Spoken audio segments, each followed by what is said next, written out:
rednecks. Har du dåseøl? Dåseøl! Ved du hvad?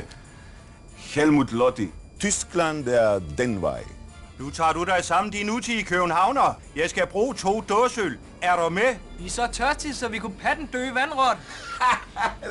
Gå ind, vel. Ved du hvad? Jeg har Tuborg på plastik, inge klinke klanke. Tomater på dåse. Og I skal have Tuborg på dåse? Nemmerlig. Keine problemer, mine herrer. Keine problemer. Tuborg på dåse! Voila! Vel. Farveler. Og for Saddam. Forbandede Finland, ja.